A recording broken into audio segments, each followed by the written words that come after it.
Okay, so let us start with today's lecture. Today's topic is Gauss Law and we are going to discuss this question which was asked in JEE Advanced exam 2024. Okay, so this question is from JEE Advanced 2024 and this question was in paper 2 and it is a numerical answer type question. So answer is an integer. So and marking is +4 if it is correct and 0 if it is wrong. Okay, so let us start with the question. So let us read the points of the question. What is given? A charge is kept at the central point P of a cylindrical region. Okay, so here is the diagram was also given in the question. So you can see there is this cylindrical region. Okay, and in this region the charge is kept at this point P. Okay, so let us keep a charge at point P. Let's say the charge is plus Q. Value of charge is not given, so we are assuming that the charge is plus Q. Okay, now further let us read it further. The two edges subtend a half angle theta at P. So at this point the half angle of this cone is theta. Now you can imagine it's a cylinder, so there will be a cone shaped structure formed by this circular region and these two edges, and for this cone this half angle is theta and it is given in the question, right? So this angle is theta. Fine. Okay, now there are cases given. When theta is 30 degree, then electric flux through curved surface, this is important word, curved surface of cylinder is phi. So this is case 1. We will solve the case 1 first. If theta is 60 degree, this is case 2. Then flux through the curved surface is phi upon root n. Then we have to find this root n value. Okay, so first let us go stepwise.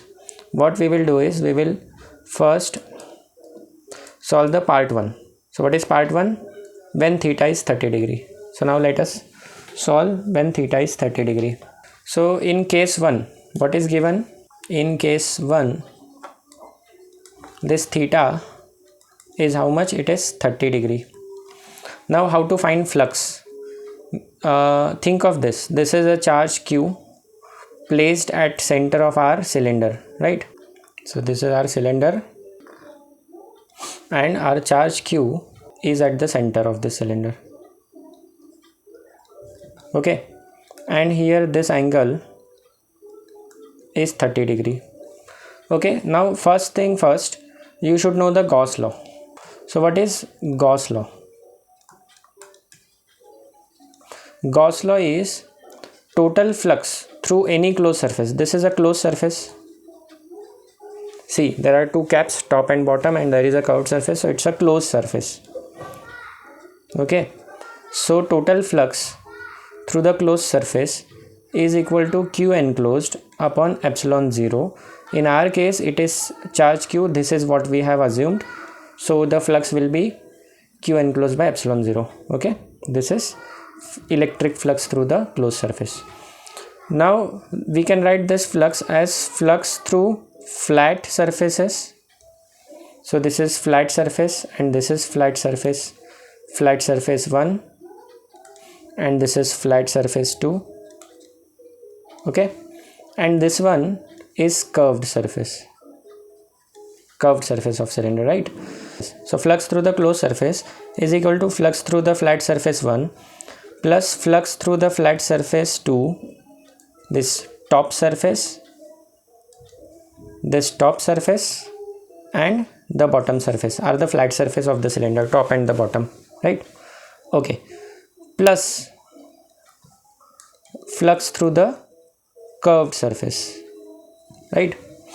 Now we should know one formula. If this angle is 30 degree, right, which is made by this charge through the flat surface, then there is a formula that I'll let me tell you the formula first. So let's say this is the situation.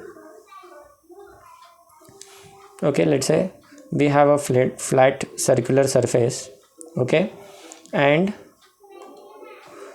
by the corners of this flat surface, let's say let's say this kind of cone is formed, and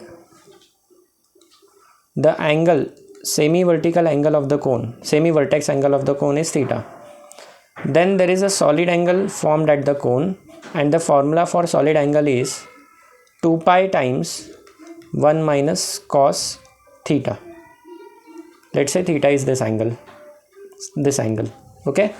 So we can use this formula to find solid angle, and if solid angle is known, we can find the flux in this case, which is equal to solid angle divided by total solid angle for a closed surface, which is 4 pi, multiplied by electric flux, whatever it is, which is q enclosed by epsilon naught. So let me write it this way. This is omega by 4 pi q enclosed by epsilon naught, right? So this is the formula to find flux through any flat surface. In our case, there are two values of theta given. Theta in this case is 30 degree. Let's see. Yeah, theta is 30 degree. So in case 1, our solid angle in first case will be 2 pi bracket 1 minus cos 30 degree. Okay, we will put the values later on, and hence the flux in this case through the flat surface 1 and 2 both, because both the surfaces are flat and you have same theta in both the cases. So this will be 2 pi bracket 1 minus cos this is 30. Okay, so this is your omega, divide by 4 pi, and let us assume that q enclosed is q, so this is capital Q by epsilon naught. This is my flux through top and bottom surface. So now again go back to the formula, this one. Look at this formula. So flux through flat surface we know, flux through this second flat surface is also same, whatever we have found, and flux through curved surface is required. Total flux is q by epsilon naught. So let us put all this value in the formula 1. Let us call this as formula number 1. Let us call this as formula number 1. So we will put all the data in formula number 1. So what was formula number 1? Formula number 1 was total flux was flux through flat surface 1 plus flux through flat surface 2 plus flux through curved surface equal to q enclosed by epsilon naught, and we have these two values, these are same. Okay, so this is 2 pi and 2 pi to the 4 pi, you can cut these things. So what you will have is this term is 1 minus cos 30, right? This bracket is 1 minus cos 30 upon 2. This is for flat surface 1, same is for flat surface 2, so I am multiplying this whole term by 2, plus flux through the curved surface, right? And this term is multiplied by q enclosed by epsilon naught, right? Okay, equal to q enclosed by epsilon naught. Is this clear, everyone? Okay, so now what is asked is flux through the curved surface. So flux through the curved surface of the cylinder will be q by epsilon naught. We have to take this term to that side, so this term will go that side and it will become minus q by epsilon naught, and you can cut this 2 and this 2 also.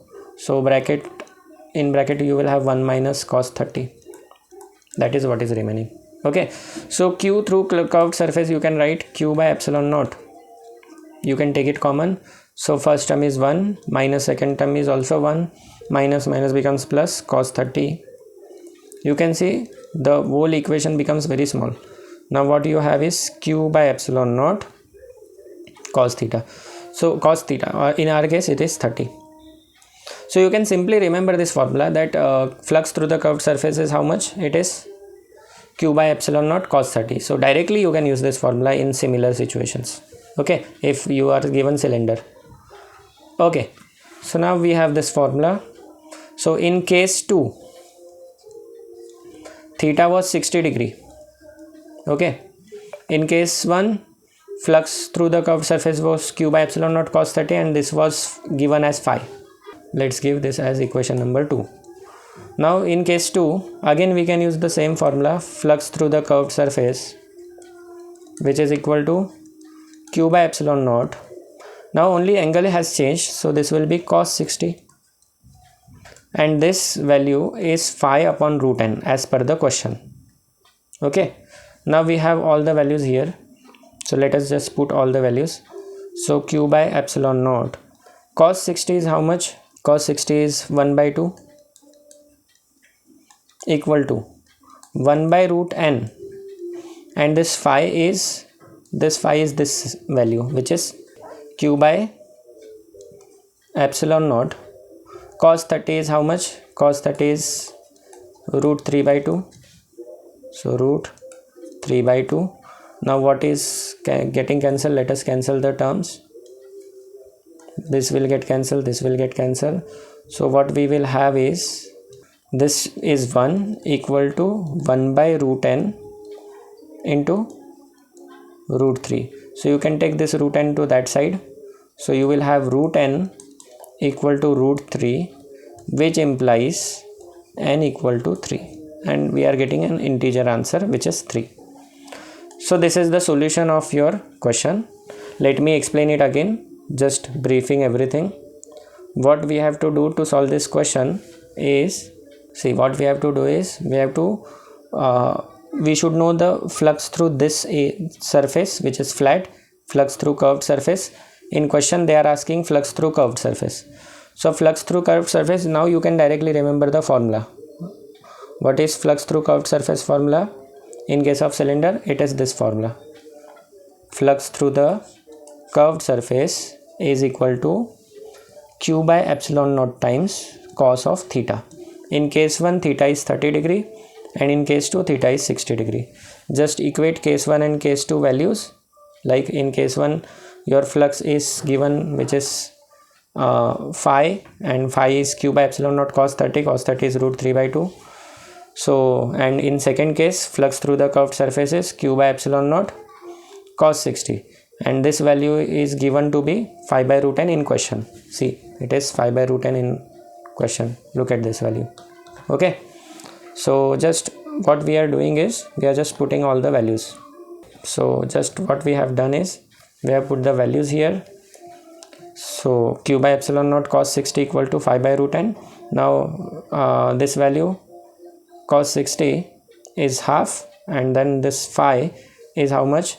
Q by epsilon naught cos 30. So this value we have put, and cos 30 is your root 3 by 2, and just simplifying this will give you the answer, right? Okay, if you have any query related to this solution, you can just comment below in the video. Thank you.